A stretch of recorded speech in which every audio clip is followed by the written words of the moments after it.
قرآن اور حدیث میں نماز کی فرضیت اور اس کی اہمیت اور اس کی ادائیگی میں کوتاہی کرنے پہ اس کی قباحت پہ آپ روشنی ڈالیے۔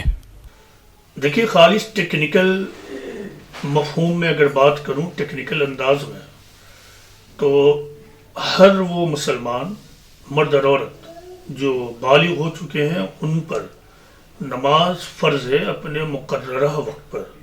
قرآن و حدیث کے مطابق یہ فرض نماز 24 گھنٹے میں 5 وقت ہے، تو یہ نماز ہر مرد اور عورت پر فرض ہے۔ نماز کی فرضیت کو سمجھنا ہے تو بس آپ ایک حدیث ذہن میں رکھیے کہ پیغمبر اسلام محمد صلی اللہ علیہ وسلم نے فرمایا کہ نماز کفر اور ایمان کے درمیان ایک باؤنڈری ہے، کفر اور ایمان کے درمیان باؤنڈری ہے۔ تو یہ ایک حدیث نماز کی فرضیت اور اہمیت کو بتانے کے لیے کافی ہے کہ نماز اسلامی تعلیمات کے مطابق کتنا زیادہ اہم ہے۔ تو اب کوئی مرد اور کوئی عورت اپنے آپ کو مسلمان بھی کہے، اپنے آپ کو مسلمان بھی کہے اور اس کے باوجود وہ نماز نہ پڑھے، تو اسے تو اپنے آپ سے سوال کرنا چاہیے کہ میں کیسا مسلمان ہوں، میں کیسی مسلمان ہوں کہ نماز بھی میں نہیں پڑھ رہا ہوں یا نہیں پڑھ رہی ہوں، اور دن بھر میں محض 5 وقت جو فرض نمازیں ہیں اگر ایک وقت وہ ادا کرے آدمی تو اس میں بہت زیادہ وقت لگے گا، تو 10 منٹ کا وقت ہے، یعنی بہت اطمینان سے پڑھے عام طور سے آدمی، اس کے علاوہ اطمینان کی کوئی حد نہیں ہوتی ہے۔ تو اب بتائیے 24 گھنٹے میں 10 بجے کتنا ہوا؟ 50 منٹس۔ یہ میں میکس بتا رہا ہوں، ورنہ 30 منٹ 30 سے 35 منٹ فرض نماز کو ادا کرنے کے لیے کافی ہے۔ تو اب 24 گھنٹے میں 35 منٹ 45 منٹ اپنے اللہ کے لیے، اپنے منعم کے لیے، اپنے آل گیور کے لیے نہ نکال سکے تو آپ کیسے مسلمان ہیں، کیسے مومن ہیں؟ یہ تو ہر مرد اور عورت کو خود سوال کرنا چاہیے۔ اب دیکھیے یہ نماز اتنا اہم کیوں ہے؟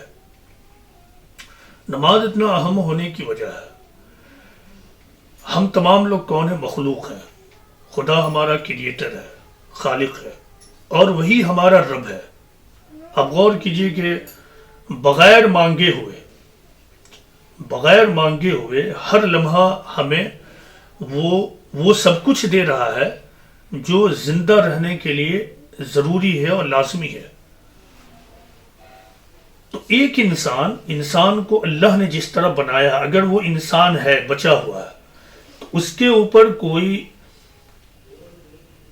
کوئی 10 روپیہ 20 روپے کا بھی احسان کر دیتا ہے تو وہ زندگی بھر اس کو نہیں بھولتا ہے، اگر وہ انسان ہے تو۔ وہی انسان کیسے اپنے خالق کو فراموش کر سکتا ہے؟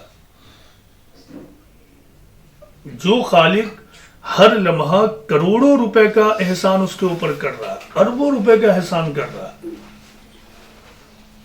اس سے بڑا احسان کیا ہوگا کہ آدمی نہیں تھا اور وہ ہے، نہیں تھا اور ہے کو اگر آپ غور کیجئے۔ صرف ایک مثال میں دیتا ہوں، دیکھیے آپ کو معلوم ہے کہ بچے کی پیدائش، انسان کی پیدائش سیکسول انٹرکورس کے بعد ہوتی ہے۔ سائنس ہمیں یہ بتاتی ہے، میڈیکل سائنس، کہ جب اسپرم ریلیز ہوتا ہے تو ڈیورنگ اسپرم ریلیز 400 سے 500 ملین سیمن اس میں ہوتے ہیں، لیکن صرف ایک ہی سیمن اووم کو فرٹیلائز کرتا ہے، صرف ایک سیمن، اور بقیہ جو ہے سیمن وہ اس ریس میں، یعنی وہ کہیں جو ایک دوڑ ہے، یعنی 400 ملین 500 ملین کوئی چیز ہے جو ریس کر رہی ہو، آپس میں دوڑ رہی ہو، اس پروسیس میں وہ سب ڈیڈ ہو جاتے ہیں۔ صرف ایک ہی کو یہ موقع ہوتا ہے، مل پاتا ہے کہ وہ اووم کو فرٹیلائز کر دے، اور وہی آپ اور ہم ہے، وہی آپ اور ہم ہے۔ تو مطلب یہ ہے کہ آپ کو یعنی آج میں یعنی دانیال، آپ پرویز صاحب، آپ عزیز صاحب، آپ کو وجود میں ہی لانے میں شروع ہی سے اللہ کا اتنا بڑا احسان کہ آپ وجود میں آ جائیں، اس کے لیے 999 ملین اسپرم کو ڈیڈ کرنا پڑا، تب آپ کا وجود ہوا. تو یہ کتنا بڑا احسان ہے. اگر صرف اس احسان ہی پر آپ غور کیجئے تو اللہ کے سامنے سربت سجود ہو جائیے گا. مطلب یہ ہے کہ آپ کو وجود میں لانا بہت ہی بڑا پرپس تھا، تب آپ آئے، ورنہ کوئی اور ہو سکتا تھا. تو میرا وجود اللہ کا بہت بڑا احسان اور بہت بڑی پلاننگ ہے. اس پلاننگ کے ہم حصہ ہیں کہ 400 ملین کے بیچ سے ہم چنے گئے ہیں. کتنا بڑا احسان ہے. تو نماز دراصل اس خدا کی شکر گزاری کا اعلیٰ ترین طریقہ ہے. نماز کوئی مسٹیریس چیز نہیں ہے. انسان کو جو جذبات دیے گئے ہیں ان میں سے اہم ترین جذبہ ہے شکر گزاری کا، شکر گزاری کا جذبہ، تھینکس گیونگ کا جذبہ. تو جب انسان ایک دوسرے کا شکر ادا کرتا ہے تو خالق کا شکر وہ کتنے بڑے پیمانے پہ کرے گا یا کر سکتا ہے یا کرنا چاہیے. تو اللہ تعالیٰ کا یہ اور مزید احسان ہوا کہ شکر کرنے کا اس نے اعلیٰ ترین طریقہ بتایا. تو نماز خدا کے شکر کرنے کا ایک اعلیٰ ترین میتھڈ ہے، اعلیٰ ترین میتھڈ ہے. آپ دیکھ لیجیے بہت سارے یعنی جتنے بھی دھرم ہیں اس میں عبادت کا ایک طریقہ بتایا گیا ہے. نماز بھی عبادت کا طریقہ ہے. عبادت کیا ہے؟ اپنے آپ کو خدا کے حوالے کرنے اور خدا کے شکر گزاری کرنے کا طریقہ ہے. تو اللہ تعالیٰ نے اسلام میں شکر گزاری کا ایک اعلیٰ ترین طریقہ بتایا. جب انسان خدا کے آگے سجدہ کرتا ہے تو اس کی پوری ہستی اس کے ساتھ ہوتی ہے، اس کا پورا وجود اس میں شامل ہو جاتا ہے. تو یہ تو ایک مومن کو خود سے سوال کرنا چاہیے کہ ہم کیسے خدا کا شکر ادا نہیں کریں.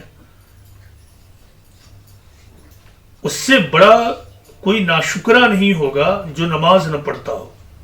یہ تو ناشکری کی علامت ہے، یعنی انسان ناشکرا جو نماز نہیں پڑھتا ہے. جو نماز نہ پڑھے اس کا مطلب وہ ناشکرا ہے. اور جنت میں اعلیٰ مقام شکر گزاروں کے لیے ہے. تو نماز نہ پڑھنے کے لیے کسی مومن نہیں بلکہ انسان ہی کے پاس کوئی جواز نہیں ہے. تو نماز پڑھیے، نماز ضرور پڑھیے، کم از کم فرض نماز کی ادائیگی مس نہ ہو.